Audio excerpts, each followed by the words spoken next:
Over 90% of people may not have a comfortable retirement due to either poor planning or decisions. Retirement is a minefield of unknowns, but smart planning can make all the difference. Today, I'm glad to be joined by an expert, Dr. Chandrakant Bhatt, who is a founder of NRI Money Clinic, to guide you through this crucial topic. So, whether you are starting your career or thinking about that early retirement, we will be sharing actionable insights on when to start, how much you need to have saved, and strategies to handle inflation, rising costs, and job instability. We'll also be covering topics around building passive income and avoiding common mistakes, especially for NRIs wishing to retire in India. So, if you're aiming for that secure retirement, then stick around till the end. There is one thing most people believe is true, but it isn't, and it could be a serious minefield. So, let's get started. Hi, Mr. Chandrakant. Thank you so much for coming back on my channel. And I know you're extremely busy, but thank you so much for taking out time and accepting my invitation. It's really an honor for me. Thank you, Paral. Good to talk to you again. We did a podcast sometime back. I'm very happy to hear that your audience has taken it very, a lot of views have come on your channel. People liked it. They asked you a lot of questions. The podcast we did was very useful to the community. Good to hear that. I love to talk to you on topic of choice. Definitely, sir. I think it's an honor for me to actually talk to you. And the topic that I have today is around retirement planning, which is not only a very hot topic, but it's also relevant for people across all age brackets. So I'm really excited to have this conversation with you.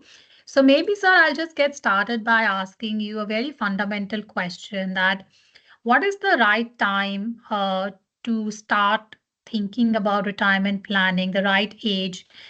Because we have people across different age brackets. There are people who are still young in their 20s, just starting off their career, versus people who are, let's say, in their 30s and 40s, a lot more matured, juggling with multiple responsibility of career, childcare. And then there are people who are in 50s, those are the ones who have actually actively started thinking about retirement. So what is the right time to start thinking about retirement planning, and what advice you have for people across all these age brackets? Well, retirement planning is not just about money. Money is one aspect of it. You need to be having a good amount of money to lead that life during which you don't have an employment. Month after month, the paycheck doesn't reach you. Money is required. Retirement planning is just not restricted to money alone. Having said that, when is the right time to start the retirement planning? The first day of your job. Your employer prepares you for retirement because he deducts some amount of money. He Yeah, keeps it in a, you call it as a super fund, or you yeah, call it yeah, as different names in different yeah. countries. So he starts planning for your retirement from day one. It's the same day you also need to start. If you haven't, the next best day is today. So whether you are in 20s, 25, 30, 50s, and retiring next year, if you haven't done started yet, the next best day is today. If you have lost today, you have lost a lot of time in preparing for retirement. Your life is like a cricket test match. In Australia, people watch cricket a lot. So you have various varieties of cricket. You have a test match, you have a one-day match, you have a 2020 version. But your life is not a 20 match, not a one-day match, it's a test match. If you start retirement planning very early in life, it behaves like a test match. So you start with, you build your innings, you make mistakes. If something goes wrong, you still have a second innings, you learn from the mistakes of the first Mm, inning, you can still do it. But you neglect it, ignore it, go up to 45 years of your age, your life has become one day match. You mm. still neglect and take it up to 50 years of your age, your life has become a 2020 match. It's common knowledge that when the length of the game shortens, the predictability of return comes down. Yeah. So, in your best efforts, in your best interest, the best advice that I can tender here is start your retirement planning early. You don't have to make calculations. You don't have to put it on an Excel sheet. You don't have to get into the how much return I get, where do I put it. All these questions comes later. The most important question is when. The correct answer is today. Mm. No, I absolutely love that analogy of cricket match. I never really thought it that way. Definitely. I think, and I was asking you, people for across all age bands, what kind, how does the mentality changes of retirement planning across as and when you mature from your 20s to 40s and then 50s? See, when we talk about retirement planning to youngsters, most of the people, there are a great deal of people first think that retirement planning, I'm so early, I'm just opening my eyes to life. What this man is talking about retirement planning. So that's never a priority. I have just got my first paycheck. What about retirement? 30, Yeah. 40 years still away. At 35, 40 years, the discussions that happen with husband and wife is that, look, we are getting older, children are growing now, there's a lot of expenses, we are earning more, but our savings have come down. Let's try to double up. By 45 years, people are shivering. By 50 years, there is panic. And at Mm. 60 years, they don't know what to do. And they just keep praying. And if Right. they're well prepared, then they'll become a victim of faulty planning or no planning, and they become dependents on either the state or the charities or on their children. That's what happens. Right. And Mr. Chandrakant, do we have any standard rules or guideline, that people should take into consideration for effective retirement planning? Like any rule of thumb that by this age you should have this much saved up. Like I read an article, and I also did a video actually on retirement planning, like many months ago, where I read a rule of thumb wherein it says that 70% of your pre-retirement income you should ideally get as a passive income in your retirement age. So I'm just trying to understand, are there any rule of thumb through which people can derive the right income that they should be generating in their retirement? People make all kinds of thumb rules, and none of these things have any validity or sanctity around it. It doesn't follow any particular pattern. Let us be very, very crystal clear about Mm. it. A person could be earning a small salary in the beginning. Now, based on that, he makes predictions and he thinks that I'm going to retire at such and such an age, and this is the money that I want. No, it doesn't work that way. You could be having a small salary, but by 45 years, you are well established. Your salary that you derive or your business income that you derive at 45, 50, 55 years has no relevance to what you are earning today.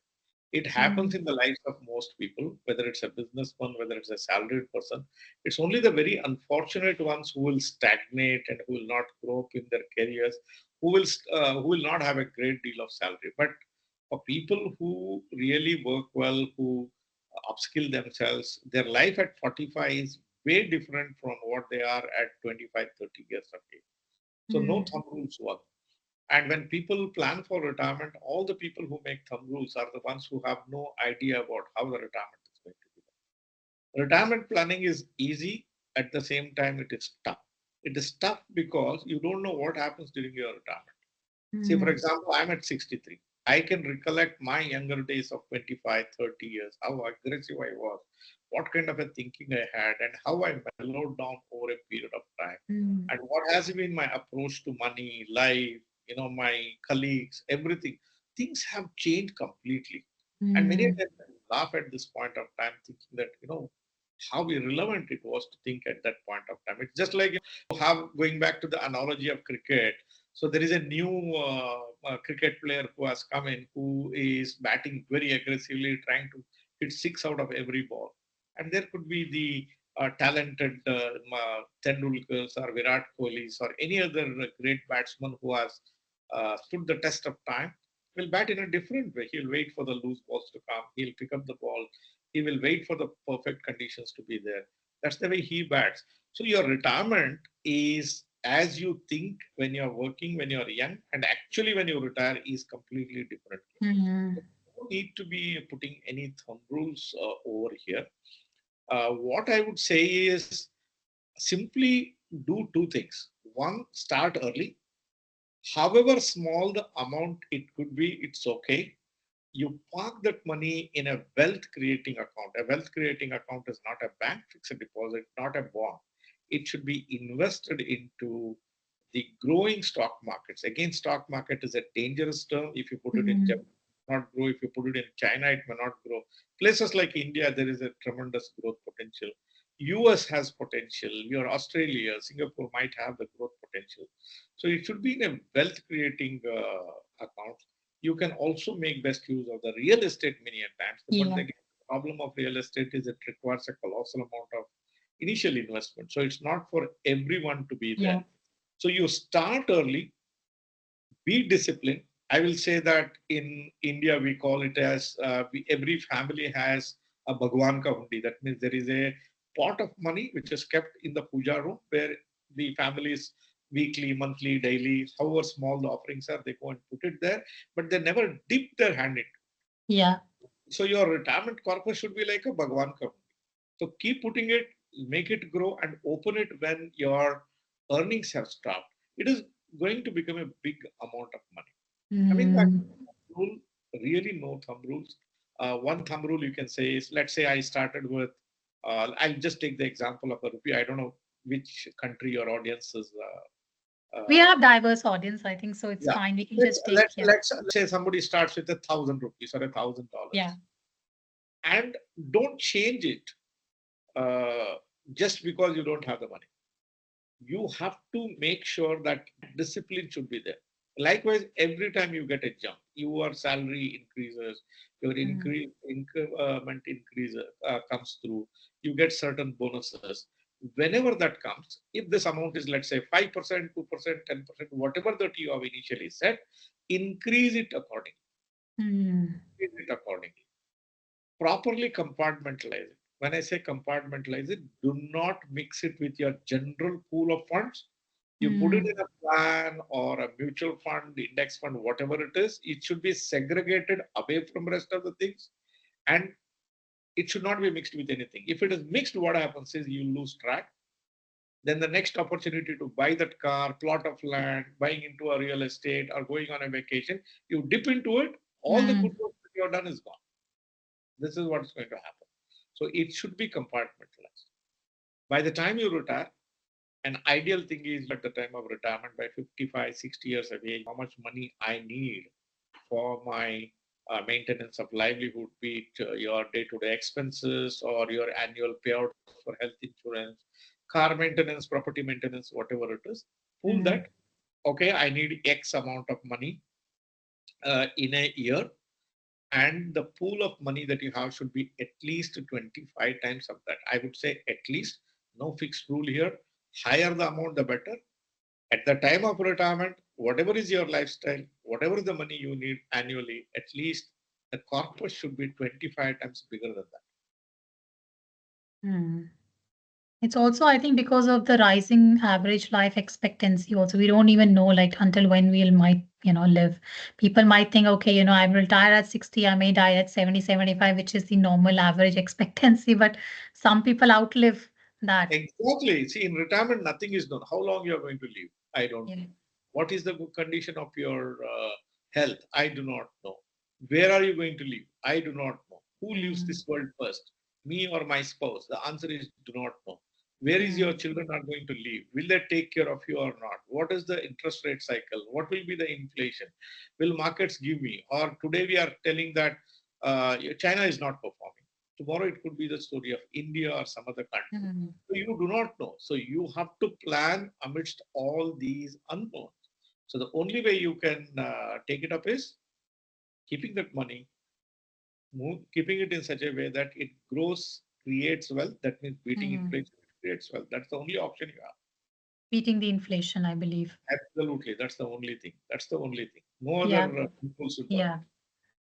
And coming to that, I think very, very important question is that what instruments can people leverage, right, to start building the retirement corpus? And the reason why I'm also asking Mr. Chandrakant is because if I, let's say, look at my parents, at that time, the jobs, for example, were very predictable in nature. Today, things have changed. There is extreme economic volatility, unstable nature of jobs, rising house prices, even property prices, inflation, cost of living. So, amidst all these challenges, what kind of instruments would you recommend to people to start building a solid retirement corpus? Again, going back to the same thing, the same old rule applies. Start early, do not touch, compartmentalize, that keeps it. You say the world is volatile today. Tell me one time when the world was not volatile. You go back to any time back in history, when I was a child, when I was in my college days, when during my early career, all the time there was one or the other war going on, one or the other shocks the world is going through. The world Mm, will remain like this. World is going to remain like this 10, 20, 30, 50, 100 years later also. So the planning has to happen depending on what's happening in the world. So that mm, cannot be avoided at all. You have to mm. keep adjusting things as times come. Uh, Yeah. which kind of an instruments you can keep your money in? There are multiple ways of building it. For example, stock market is required. I'll talk right now from an Indian perspective. That is where I have a good hang of what's happening right now. I cannot comment on other markets, even though I know those things very In superficially. Australia, I think, for example, the major focus is on real estate. I think that's considered as a big, solid thing where people rent, especially rental investment properties. I'm not talking about principal place of residence, rental properties. Correct. So in India, you can park money in different instruments. Government has given tax Mm, break around employee contributed provident funds or yeah. PPF, which is not available for NRIs. If somebody has started a PPF account before they're becoming an NRI, they can continue, but they can't Mm, extend it beyond the first 15 yeah. years. So that is not there. NPS is available for the NRI community. NPS is a good product. The negative side of NPS is it's an illiquid pot. People say because of its illiquidity, you should not invest in NPS account. I disagree with that because illiquidity is not something which is a negative character. It's a positive thing because if it is liquid, you would dip into it. But as I said, that your retirement pot should be like a Bhagwan Kaundi. NPS is your Bhagwan Kaundi. You can use it. Even for the most illiterate person, he can make best use of NPS because the systems are so nicely designed inside an NPS that even with a ignorant investor, you can still have a safe, good growing accounts in NPS. I look for instruments which can give you good tax breaks. See, the saving on the taxes is something which will be the easy way to increase your return on your investment. So, if there is Mm, a product which can give you the tax breaks or reduction of taxes or deferment of taxes, that can be very useful. You find nice, good products in the insurance companies. You have got the unit linked insurance plans, the many YouTubers, many young guys who have no knowledge of how these really behave, they demonize these plans, but they are not. Government has given tax-free status for the unit-linked insurance plan up to a contribution of 2.5 lakh per year per person if as a husband and wife. So each putting 2.5 lakh, 5 lakh per year can be put. So the entire output, the at the time of maturity can be tax-free. For those people who are in 45, 50 years, they can make best use of guaranteed return insurance plan, which will behave like an annuity, but you don't need to pay any taxes on it, and you have zero reinvestment risk in it. However, government has capped it at about 5 lakh rupees per person per year. So if it is a husband and wife combination, up to 10 lakh rupees can go in those accounts. You can make best use of mutual fund. You can make best use of ETFs. You can make best use of index funds. Wherever is your heart is, wherever is your mind, you can make best use of all these kind of instruments which are derived from the stock market. That's where you have to be investing your money. At the same time, mm, there should be a good combo or a balance between your debt component as well as an equity component. Many of the youngsters of today shun debt. Debt is equally good. Debt is the savior. Debt is real, and it gives you the real forward movement. The gains you make from the stock market is like a mirage. Today it is there. Tomorrow will it there? Tomorrow will it dip? How long will it dip? Will it mm, recover it or not? Nobody can exactly predict around that. So you need a combination of the two. So you take the example of Japanese market. Way back in 87 when it peaked out, it was around 40, 44,000. And in the last 40 years, it has still not regained the past peak. So handle equity. Equity is nice, good, but handle it with care. Don't yeah. put entire 100% of your money into the equity thinking that it will perform all the time. It need not. Absolutely. No, diversification is the key, right? I think across, I mean, that's the best way to de-risk yourself. And I think when I say diversification, like my definition is across different risk brackets, but also across different instruments. Like, for example, like I was saying previously in Australia, real estate is very, very hot market. And I'm assuming the same is in India also, right? Because when you are retired, I think the rental income can be like a good chunk that you can predictable, reliable income. It is very true. We design retirement, solutions with the rentals, keeping in mind what happens. The best part of real estate is it is inflation proof. So when the inflation catches up, the rents rise, the property prices rise. So you have the best of the both the world. But the negative side is that you need colossal amounts of money to buy into the real estate. Yeah. Then when you are retired, you are 60, 65, and you have got real estate in multiple places. Then you may not be in a position to go and maintain, you may not be able to take care of it, has its negatives. Then for NRIs, let's say that you've got a real estate in India, the safety of the plots of land, maintenance, somebody coming and encroaching. Of course, things have improved, but still, it's just not only India. I know of cases of where people said, even in US, people have just barged into the house, go and live there. I know of cases in Mm. some parts of Canada where they say people will come and become a tenant, then they do pay, and the owners can't just drive them away that easily. So this is a Yeah. problem worldwide. So real estate has its problem of illiquidity, requiring a lot of money. You have a problematic tenant, you have a problem on your hand. You need money to maintain, pay taxes. All Mm. these are an issue with real estate. But the good side is it is inflation proof. And the concept of leverage also, right? I mean, like no bank will give you 80% or 90% loan to go and buy a property, right? So it has a huge leverage, let's say, when compared to, like, I'm not pitching people to buy real estate, but what I'm trying to say is that I feel people should diversify, especially when they are young.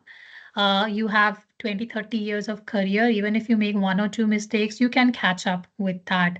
Uh, so that was the message I was trying to convey.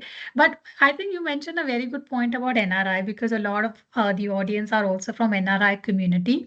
So what advice do you have for the NRI community? There are people who may wish to come back to India either closer to retirement, how easy or difficult it is, and how much in advance they should start planning the transition. They may have their assets overseas, and some may have real estate back in India.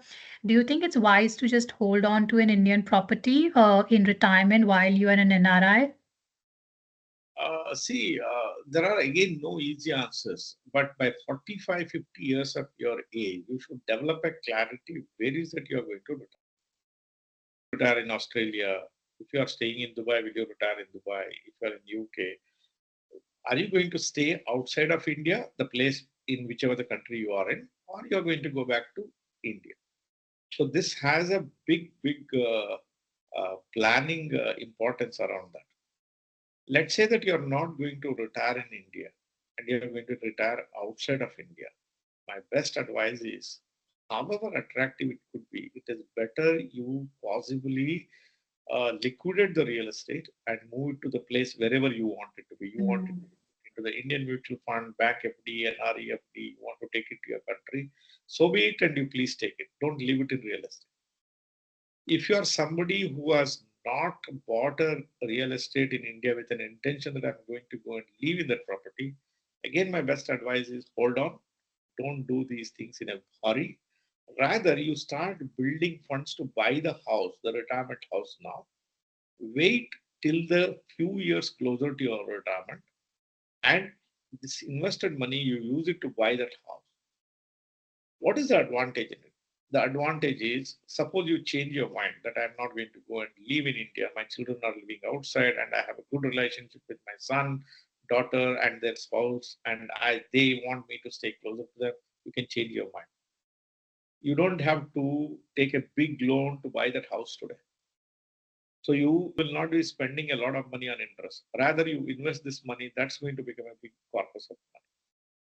Third, if you buy a house at 45 and you're going to retire at 50, 60 and you are going to go and live there, For all these years, you are depending on a tenant, and the tenant related risk are there. House is going to become older and you are moving into an older house. Rather, if you buy a house which is 2 to 3 years just prior to that house, you have all the time in the world to prepare for that house, and the money that you is also growing over there. You will get a brand new house which does not require a great deal of maintenance for many years to come, and you are buying into a contemporary property, which means the better technologies, better buildings, better place of stay. You know what's happening around which place. All these things are beneficial to you. One argument people make is that I buy this house 5 years later, 10 years later, 15 years later, the prices will move up. Yes, you have a valid point. But if the prices are moving up, the money that you have earmarked and invested in those mutual fund portfolios or stock markets will also increase. So they will Mm. more than compensate for the rise in the purchase value of the properties. So you have nothing to lose. In fact, I've done lots of calculation on my channel, NRI Money Clinic. Mm. We have done all these calculations and shown to people it makes sense for you to postpone buying your house. I'm telling this with an Indian context. I'm not telling this from buying a real estate in a developed world where the equations are completely different. What I say holds good from an Indian context. No, in Australia, for example, the government, my experience over here has been the government actually pushes you to buy investment property because of two reasons. One is that there is a housing shortage and a crisis. So the government really wants people to go and buy. And second is they give tax incentives. So that's an added benefit why people do that. But I think yeah, I got that message clear. One more question I have is that what are the top 2 to 3 mistakes which people make during their retirement planning. One of the things, as per my experience, and please correct me if I'm wrong, is around the healthcare cost because I think forget about like 60s or 70s, like people are now getting diseases in even their 30s or 40s, right? And that can be a biggest cost in retirement, or maybe let's say people end up in debt also while they are close to retirement. So, like, I mean, I'm just giving examples. So, as per your experience, what are the top 2 or 3 mistakes that people should absolutely avoid during retirement planning? Uh, there is quite a lot of mistakes people make. In fact, on my channel, NRI Money Clinic, there is a very popular video by name 9 Ways You Can Ruin Your Retired Life, where Okay. I have detailed all the points what I have seen in and observed in the life of many of the people where I have assessed their life. Mm. I'll tell you the major two, three ones. One is do not underestimate the ill effects of falling ill and not being prepared for it. You need to be having a large health insurance. Do not keep a small health insurance. Let's say that somebody wants to have a health insurance, and let's say his intention is to have a 10 lakh insurance policy, health insurance policy.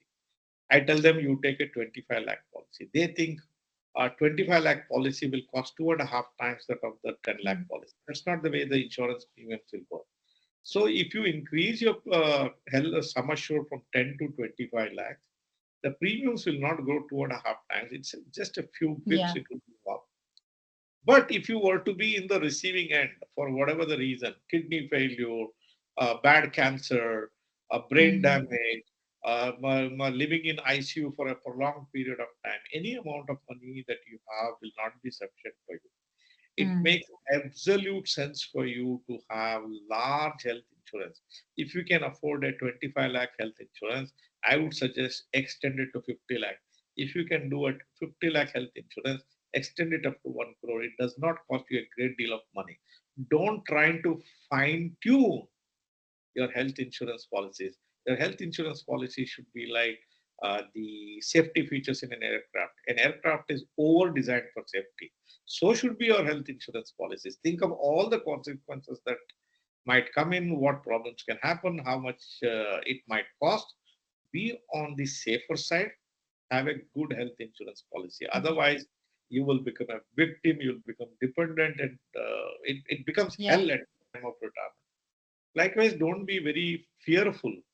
When I say fearful, there are people who say they watch the YouTubes, they read the articles, watch the television, and they say at retirement, I should have 70% of my money in the fixed income.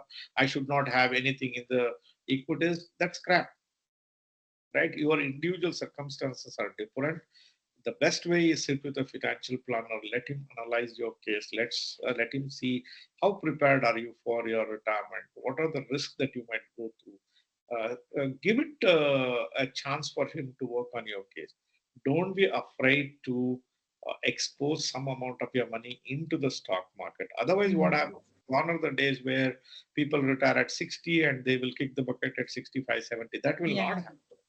Today, people retire at 60, living up to 80, 85, 90 years is not an exception, but it's happening by design. Thanks to advancement in living standards, the advancement in medical sciences, probably the doctors will not remove those IV fluids till the money that is there in your bank gets over. So the chances of you living for a longer period of time is very, very real. So, which means if you only depend on fixed income, whether it's a bank FD, bonds, anything for that matter, then it will go through an erosion of purchase price. So, to compensate for that, you have to Mm. have some amount of exposure or a great amount of exposure to stock market depending on your individual circumstances. The best person to decide that is the financial planner who is attending to you. So Yeah. do take the assistance of retirement planners or financial planners. Let them work around that. One Yeah. another thing, the mistake, particularly the Indian community is doing, is overspending on children's education and not focusing on retirement, building the retirement corpus. This is a deadly mistake. Look, children are darling at home. You need to educate them. But remember one thing: just because they go to a great college or university does not mean that they'll become very successful. You are the caretakers of your children. But when your children move out of the house, you are an empty nester. You have lived very respectfully. You don't feel like asking your children for help. Maybe your Mm. son, maybe your daughter wants to help you. What if their economic condition does not permit? See, they Mm. are your son and daughter till the day they get married. Once the day they have married, they are spouse to another person, and all the decisions have to be taken in consultation with each Yeah. other. And if there is disharmony, and they may not be in a position to help you. So the best way is prepare yourself. Your children can take education loan. By the time your children are in the high school, you should tell your children that they should be prepared to take an education loan and study. And the responsibility of clearing these loans is entirely on the children. Then. See, Yeah. gone are the days people used to get married early in like 22, 25, 26 years. These days, children don't get married at even at 30 years of age. What happens from the day they earn until the day 30? They blow the money, they waste their money. Instead, if they have taken an education loan, use this money responsibility to clear this. Mm. One, you'll become financially responsible. You teach your children how to handle money. Second, you Mm. don't have enough money to plan for your own retirement days. So it's beneficial. So don't become succumb to that emotion of my child should not suffer, so I will suffer. If that is the case, you will continue to True. suffer. These are True. the True. prominent mistakes people make in their preparation towards retirement. Absolutely. I think this is such a golden piece of advice. I really loved, I think, the first point also, which you said about health insurance. I also feel India medical is much better actually when compared to most of these advanced countries. I mean, they are good, but they are very slow medical systems. So I also feel, and please correct me if I'm wrong, that even if we are an NRI, it makes absolute sense to take a health insurance back in India because of its advanced, it's much faster. And I think, never know if you might have to travel back to get maybe any surgery done or anything done.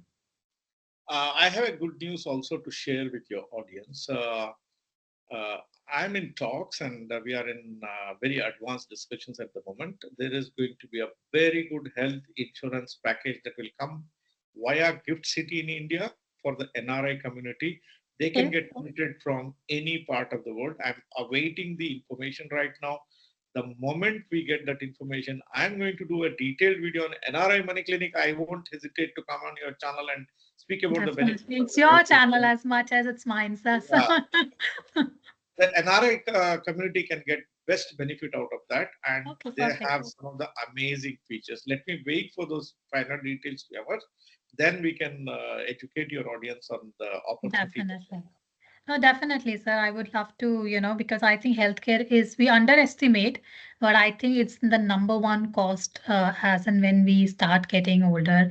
But thank you so much, sir. I think it has been a wonderful session. Any last piece of advice? I mean, I know I can like talk to you for hours. I know that, but I know you're very busy. So I really don't want to keep you hold her up for so long. But any last piece of advice that you would like to give to the viewers? Uh, One thing is your retirement is your responsibility. It's not your parents, it's not the government's, it's not that of the charity homes, it's not of your children. Apna Hath Jagannath. Start working around retirement planning today, irrespective of your age. Sit with a financial planner, retirement planner.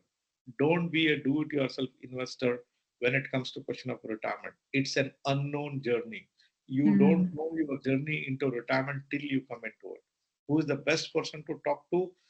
Those are the persons who have experienced or worked with experienced planners or who have seen the lives of so many people who have retired, who have seen what has worked and what has not worked. Those are the persons Mm. to whom you should go and talk to design your retirement planning. If you are an NRI and you want some assistance from us, from NRI Money Clinic, we also have services around that. You can visit my YouTube channel, NRI Money Clinic. So Sure. there are several links over there. You can reach to us on the numbers. Our numbers are there on our channel. We are too happy to help you in whatever the best manner we can do. By the way, again, I'm breaking one more news for your audience. NRI Money Clinic is on a mission now to educate people on the retirement planning side.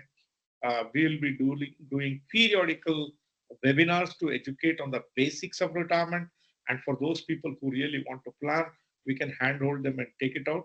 Watch out on my NRI Money Clinic. Sure. We'll be starting the webinars at regular intervals of time. Those people who want to make best use of these webinars can register there and get benefited from them. So definitely you can send the links to me as well. I'll ensure that I can, just socialize it on my social media platforms so that we can increase the reach. And of course, lots of people can get benefited from it.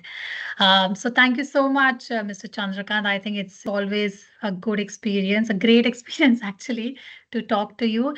And I will definitely look forward for that health insurance topic that you were talking about. I think as and when the policy is released, we can do another session on that. But in the meantime, thank you so much. Thank you, Parul. Thank you. It has been a great experience talking to you. And thank you for your audience for the love and support that they have given to both of us. And we are what we are today because of their love and affection. Thank you very much. Thank you, sir.